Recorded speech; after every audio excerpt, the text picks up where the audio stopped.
জীবনের পথে আমরা অনেক কিছুই হারাই, সময়, সম্পর্ক, স্বপ্ন। কিন্তু সবচেয়ে গভীর যে হারানো, তা হলো প্রিয়জন হারানোর শোক। এই শোক শুধু চোখের জল নয়, এটি একটি গভীর নীরবতা, এক অদৃশ্য ভার, যা মন ও শরীর দুটোকেই ছুঁয়ে যায়। কেউ হয়তো হঠাৎ বিদায় নেয়, কেউ দীর্ঘ অসুস্থতার পর চলে যায়, কিন্তু রেখে যায় অসংখ্য স্মৃতি, অসমাপ্ত কথা আর এক অদ্ভুত শূন্যতা। এই শোকের পথ সবার জন্য এক নয়। কেউ কাঁদে, কেউ চুপ হয়ে যায়, কেউ নিজেকে গুটিয়ে নেয়, আবার কেউ বাইরে থেকে স্বাভাবিক থাকলেও ভেতরে কিন্তু ভেঙে পড়ে। আজকের পর্বে আমরা কথা বলবো, শোক কি স্বাভাবিক, কতদিন থাকে এই বেদনা, কিভাবে আমরা নিজের প্রিয় কাউকে এই কঠিন সময়টায় সমর্থন দিতে পারি। শোক ভুলে যাওয়ার বিষয় নয়, শোককে বোঝা, গ্রহণ করা এবং ধীরে ধীরে তার সঙ্গেই বাঁচতে শেখার বিষয়। চলুন শুরু করি আজকের পর্ব, প্রিয়জন হারানোর শোক।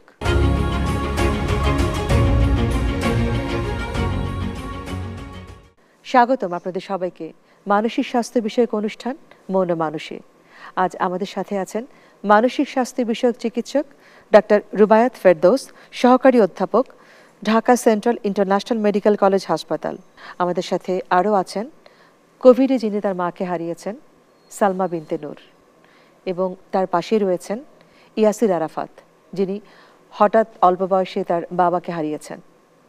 আর আমার এ পাশে রয়েছেন সোহিলি বেগম, যিনি তার স্বামীকে হঠাৎ করে হারিয়েছেন, এবং তার পাশে রয়েছেন নাজমুল হক, যিনি মাইলস্টোনের অগ্নিকাণ্ডে তার সন্তানকে হারিয়েছেন।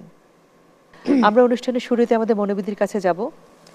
আপনার কাছে প্রথমেই যেটা জানতে চাইবো, যে আপনি নিশ্চয়ই বুঝে গেছেন যে আমাদের আজকের টপিকটা হচ্ছে প্রিয়জন হারানোর শোক। তো এই যে মানসিক একটা শোক, এটা আসলে কি? এই শোকটা আসলে খুবই স্বাভাবিক একটা প্রতিক্রিয়া। আমরা যেমন বেসিক ইমোশন নিয়ে জন্মগ্রহণ করি, যে আমাদের রাগ হবে, আমাদের দুঃখ হবে, আমাদের হাসি পাবে, কান্না পাবে, ঠিক আমাদের প্রিয়জনকে যখন আমরা হারাই তখন এই যে প্রতিক্রিয়াটা হয় শোক, এটাও আমাদের একটা বেসিক ইমোশন। কতদিন শোকে আচ্ছন্ন থাকলে সেটা আমাদের জন্য চিন্তার কারণ হয়ে দাঁড়াবে? এই যে ডিউরেশনটা, এটা কিন্তু নির্দিষ্ট কোনো সময়সীমা কোনো কারো ক্ষেত্রে ফিক্স করা না।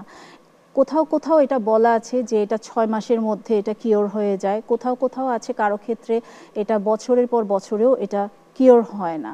এটা আসলে ডিপেন্ড করে যে ওই ব্যক্তির সাথে, যেই ব্যক্তিটা সাপোজ মারা গেল বা প্রিয়জনকে হারালো, তার সাথে সম্পর্কটা কেমন ছিল, যে প্রিয়জনকে হারালো সেই প্রিয়জনের চলে যাওয়াটার যে ব্যাপারটা কীরকম ছিল, আনওয়ান্টেডলি ডেথ হয়েছে কিনা বা সাডেন ডেথ হয়েছে কিনা, এরকম ব্যাপার আছে। তারপরে ব্যক্তিত্বের যে ধরন সেটাও ম্যাটার করে। তারপরে তার যে নিজস্ব যে সংস্কৃতি, ধর্মীয় বিশ্বাস, সব কিছু অনেকগুলো ব্যাপার আসলে ফ্যাক্টর এটার সাথে আসলে রিলেটেড। এটার উপরে ডিপেন্ড করে যে কার ডিউরেশনটা কেমন হবে। আমরা এবার আসি সালমা বিনতে নূর আপনার কাছে। আপনি তো কোভিডে আপনার মাকে হারিয়েছেন, তো সেই সময় আপনার মায়ের অসুস্থতা এবং অভিজ্ঞতার কথাগুলো যদি একটু আমাদের শেয়ার করতেন।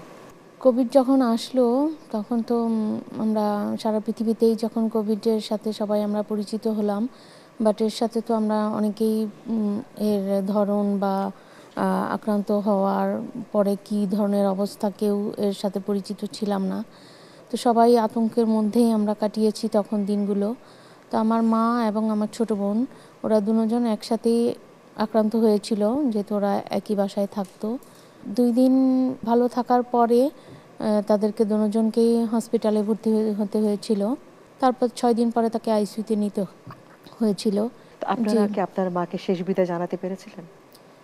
জি, আমরা আইসিইউতে থাকা অবস্থাতে প্রতিদিন মায়ের সাথে দেখা করতে পেরেছি, এবং আমরা যথেষ্ট প্রিকশন নিয়েই আইসিইউতে আমরা ঢুকতাম এবং প্রতিদিনই ওনার সাথে দেখা করতাম। শেষ মুহূর্ত পর্যন্ত আমরা তার পাশেই ছিলাম। আচ্ছা, এই যে হঠাৎ করে মাকে হারালেন, এই যে একটা শোক, এই শোকটা আসলে কিভাবে আপনার জীবনে পরবর্তীতে একটা প্রভাব ফেলেছে? আমার মায়ের সাথে আমার বন্ধনটা খুবই মানে আন্তরিক ছিল। তো প্রতিদিনই মায়ের সাথে বিভিন্ন কাজে, যেমন আমার ছেলেমেয়ের স্কুলের কারণে স্কুল, কোচিং, এই বিভিন্ন বিষয় প্রতিদিনই প্রায় মায়ের সাথে আমার দেখা হতো বা কথা হতো। তো হঠাৎ করে যখন আমি মাকে হারালাম তখন সেই শোকটা আমার জন্য খুবই কষ্টের ছিল। আমি সহজে এটা মেনে নিতে পারিনি এবং সহজে ভুলতে পারিনি। তো আমার জীবনে আরও একটা দুঃখ হচ্ছে যে আমার মাকে হারাতে হারাতেই প্রায় 8 মাস পরে আমার বড় ভাই, আমার ইমিডিয়েট বড়, আমরা দুজন পিঠাপিঠি ভাই বোন ছিলাম। আমার বড় ভাই বাইরে ছিল, দেশের বাইরে, সে ওখানে ম্যাসিভ হার্ট অ্যাটাক হয়ে মারা গেছে। তো তখন দেখা গেছে যে আমার মায়ের শোকটা ভুলে আমি তখন আবার ভাইয়ের শোকটা আমাকে আচ্ছন্ন করে ফেলেছে। তো দুইটা শোক পরপর সামলানো বা ওই থেকে বের হয়ে আসা আমার জন্য অনেক টাফ ছিল। আমরা এবার মাইলস্টোনে নাজমুল হক আপনার কাছে আসতে চাইছি। আপনার সন্তানের নামটা কি? আমার বড় সন্তান, ও ক্লাস 8-এ পড়তো। ওর নাম হচ্ছে তাসনিয়া হক। তাসনিয়া হক। তো ওই ঘটনাটা একটু জানতে চাচ্ছি, সেদিনে কি হয়েছিল, কিভাবে কি? গত 21শে জুলাই 2025 যে মর্মান্তিক দুর্ঘটনা বাংলাদেশে ঘটেছে, ওটার চাক্ষুষ সাক্ষী আমি ছিলাম। আমি ওই দিন বাসাতেই ছিলাম যখন ঘটনাটা ঘটে। ঘটনা ঘটার পরে আমার ছোট ছেলে, মানে ইমিডিয়েট ওর ছোট ছেলে তাহসিন আবদুল্লাহ একই স্কুলে পড়ে, ও ক্লাস 6-এ পড়ে, এবং ও ওর বোনকে ওর এক বড় ভাইয়ের মোটরসাইকেলে করে বাংলাদেশ মেডিকেলে নিয়ে যায় দগ্ধ অবস্থায়। এবং ওখানে গিয়ে ওখান থেকেই হয়তো কারো একজনের ফোন দিয়ে আমাকে ফোন করে জানায় যে বাবা এই অবস্থা, তুমি হসপিটালে আসো। আমি বাসা থেকে তখন বের হয়ে উইদিন 5 মিনিটের ভিতরেই আমি হসপিটালে পৌঁছাইছি। আমার বাসা থেকে খুব বেশি সময় লাগে নাই পৌঁছাতে। ভিতরে ঢুকে যে দৃশ্য দেখেছি, আসলে এটা ভাষায় বর্ণনাতীত। পরে ওখানে ওদেরকে দেখার পরে আমি হতবিহ্বল হয়ে গিয়েছিলাম, মানে কি করব কিছুই বুঝতেছিলাম না। ওই 10 মিনিট পরে হসপিটালের সম্ভবত উনি ডিরেক্টর ছিলেন, উনি আসলেন এবং আসার পরে সবাইকে বললেন যে এখানে রেখে তো এদেরকে ট্রিটমেন্ট করা যাবে না, সবাইকে বার্ন ইউনিটে ট্রান্সফার করা হোক। পরে হসপিটালের যত অ্যাম্বুলেন্স ছিল সবগুলাই ওনারা ওখানে একটা একটা করে নিয়ে আসলো সামনে, এবং ওদেরকে ধরে ধরে অ্যাম্বুলেন্সে ওঠালো। আমি ওই অ্যাম্বুলেন্সেই আমার মেয়ে তাসনিয়া, জায়ানা আর আয়মান নাম করে আরেকজন বাচ্চা ছিল, তিনজনকে একটা অ্যাম্বুলেন্সে নিয়ে আমি বার্ন ইউনিটে আসি। তখন ওখানে এমার্জেন্সিতে আনার পরে ওদেরকে এমার্জেন্সিতে নিয়ে প্রাথমিক ট্রিটমেন্ট দেওয়ার পরে ওয়ার্ডে ট্রান্সফার করা হলো। তখন আসলে বোঝা যাচ্ছিল না যে কার কী অবস্থা হবে। এটা আমাদের মানে ধারণার বাইরে ছিল যে কে কতটুকু বার্ন হয়েছে, কি হয়েছে, আমরা কিছু বুঝতে পারছিলাম না। পরে ডক্টররা যখন লিখে যে আপনার ওদের যে ফাইলে লিখে দিয়েছিল, ওটা দেখে দেখে আমরা তখন ভাবছি যে কার কতটুকু বার্ন। আমার মেয়ের বার্ন ছিল 35%, মানে শরীরের ম্যাক্সিমাম অংশই বার্ন ছিল। 7টার দিকে হলো আপনার এমার্জেন্সি থেকে 6:30 7টার দিকে জেনারেল ওয়ার্ডে ট্রান্সফার করলো। আসলে ওইটার যে বর্ণনা কিভাবে দিব আমি নিজেও জানি না, মানে এতটা প্যাথেটিক ছিল এই দৃশ্যগুলো, দেখার মতো না। প্রত্যেকটা বাচ্চাই হাহাকার করতেছে, কাকে থুয়ে কাকে দেবো, সবগুলাই তো আমাদের বাচ্চা।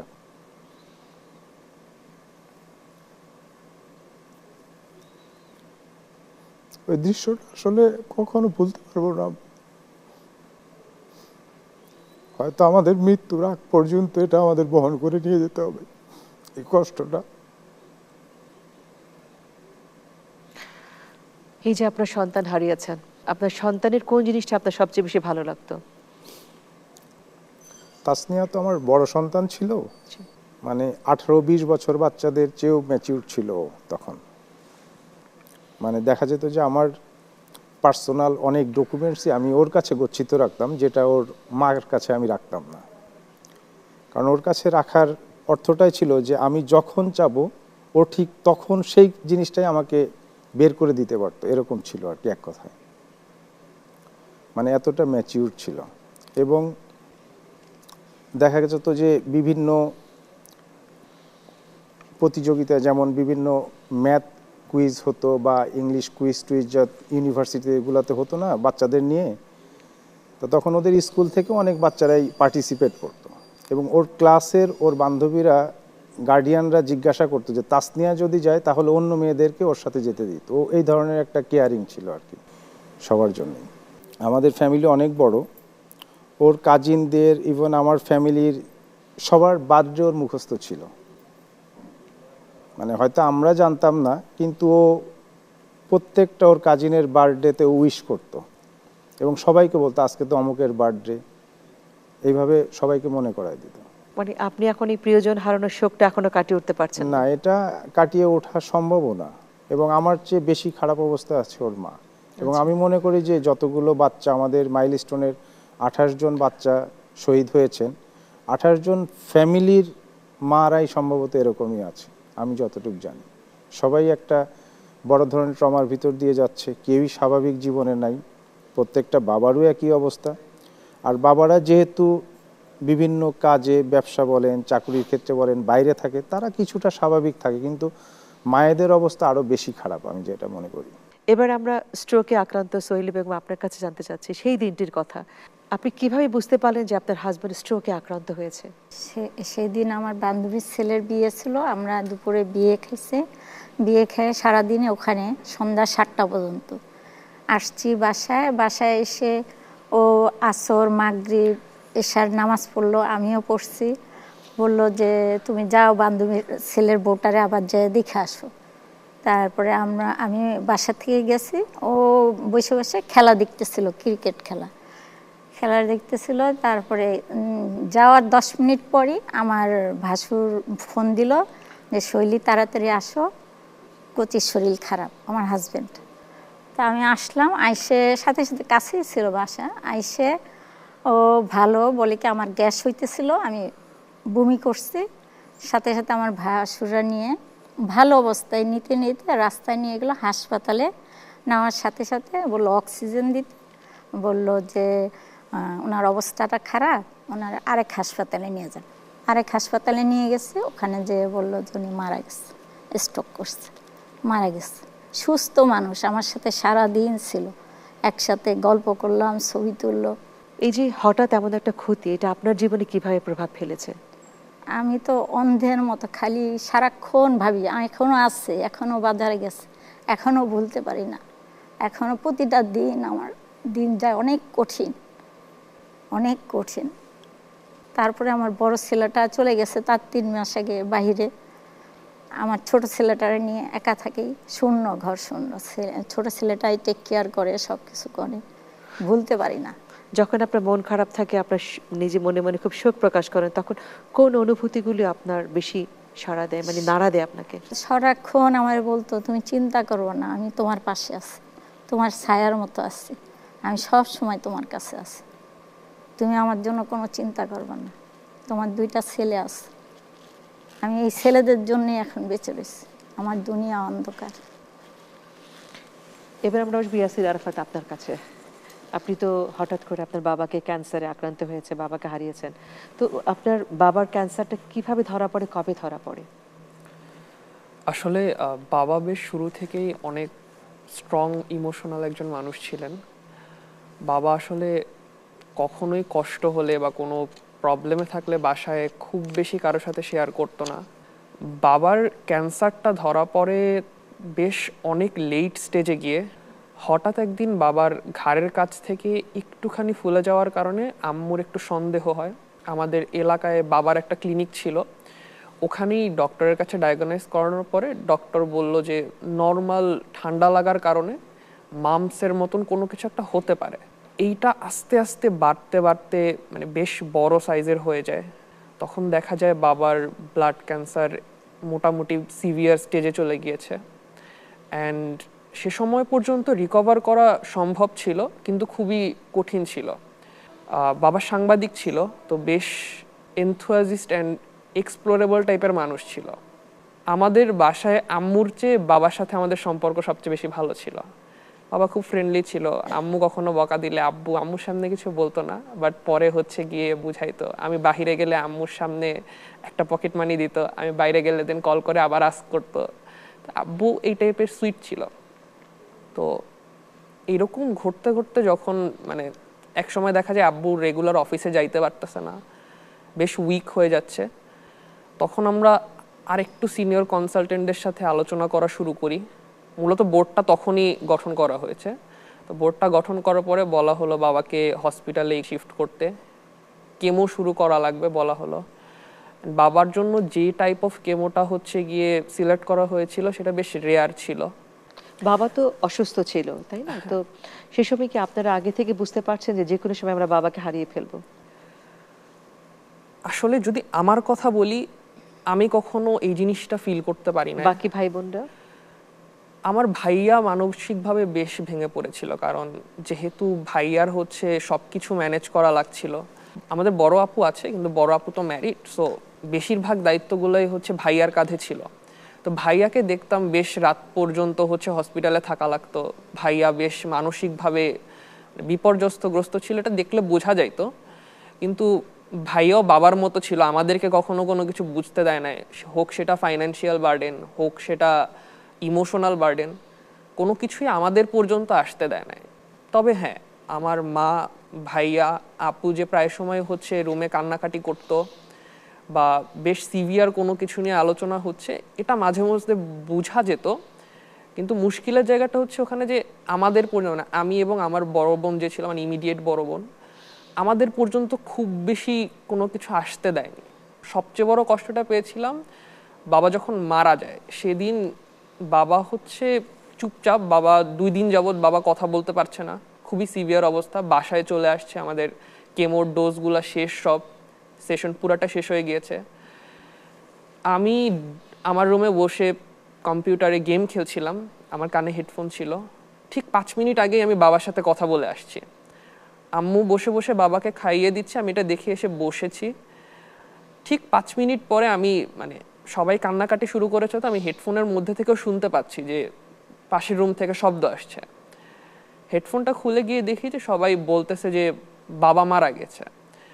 ওই সময় আমি ইনস্ট্যান্টলি কান্নাও করতে পারি না, ইনস্ট্যান্টলি আমি যে কি ইমোশন প্রকাশ করব আমি বুঝতেও পারছিলাম না। 5 মিনিটের জন্য আমি এক জায়গায় দাঁড়িয়েছিলাম, আমার আশপাশ দিয়ে মানুষ যাচ্ছিল, সামনে অনেক কান্নাকাটি হচ্ছে। 5 মিনিট পরে আমি কান্না করলাম। দেন এরপরে একটা লম্বা সময় গিয়েছে, যে সময়টায় আসলে অনেক ধরনের ডিপ্রেশন কাজ করেছে, কারণ যেহেতু বাবা পুরো ফ্যামিলির কোঅর্ডিনেটর ছিল, যেহেতু বললাম বাবা সবাইকে নিয়ে দিন শেষে একসাথে বসতো, খুব হাসি খুশি মানুষ ছিল। তো বাবা চলে যাওয়ার পরে ফ্যামিলির কোঅর্ডিনেশনটাও একটু নষ্ট হয়, সবাই একটু মানসিকভাবে বিপর্যস্তগ্রস্ত থাকা শুরু করে। ভাইয়া স্যাড থাকতো, আপুও হচ্ছে গিয়ে মনমরা হয়ে থাকতো, আম্মু তো একেবারেই মনমরা হয়ে গিয়েছে। আমার আম্মু অনেক বেশি জয়ফুল মানুষ ছিল, আম্মুও মনমরা হয়ে গিয়েছিল। সো ওই সময় বেশ অনেক ধরনের ডিপ্রেশন কাজ করতো। বাবা নিজের শেষ সময় পর্যন্ত এতখানি স্ট্রং ছিলেন, একদিনও কান্না করেননি, একদিনও কোনো ইমোশন প্রকাশ করেননি। আমি ছেলে হিসেবে প্রবাবলি আমি ভেঙে পড়লে এই জিনিসগুলো আমার জন্য, মানে তার বাবার যে ইনহেরিটেন্সগুলো ছিল, সেটা স্বভাবজাতগত মানে আপনি নিজেকে তখন মানসিকভাবে একটা প্রস্তুতি নিয়েছেন যে আমাকে শক্ত থাকতে হবে।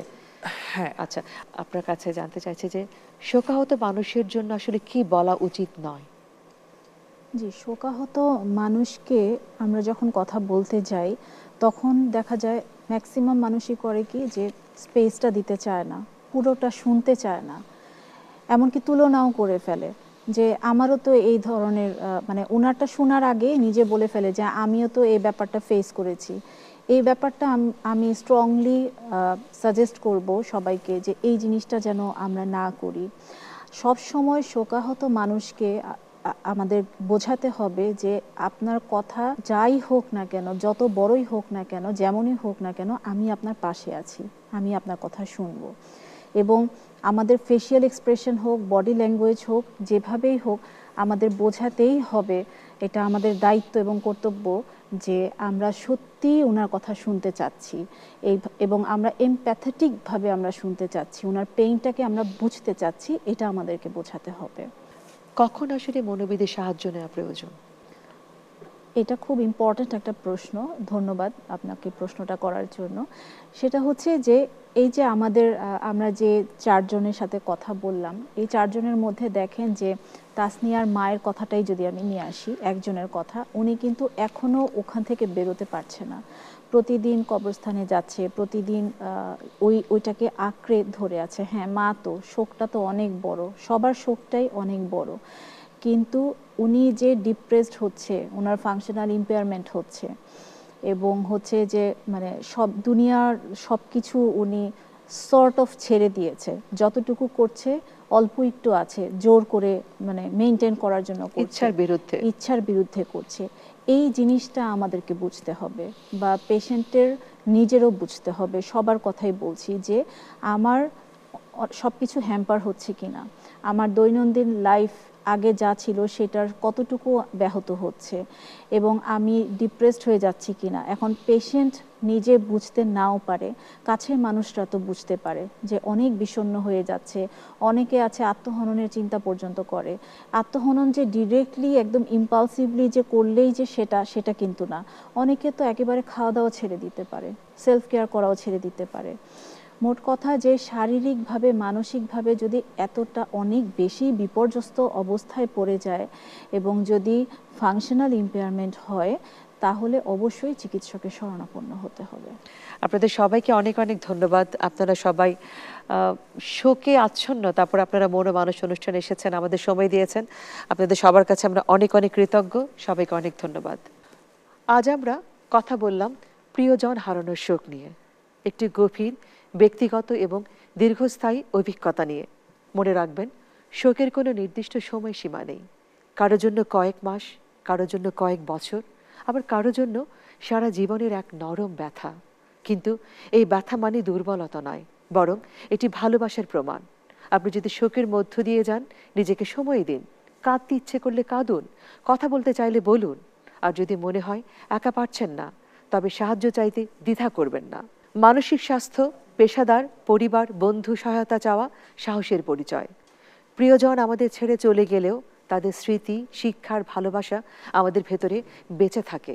শোক ধীরে ধীরে রূপ নয় স্মৃতির কোমল আলোয়। আজকের মতো এখানে শেষ করছি মন মানুষের এই পর্ব।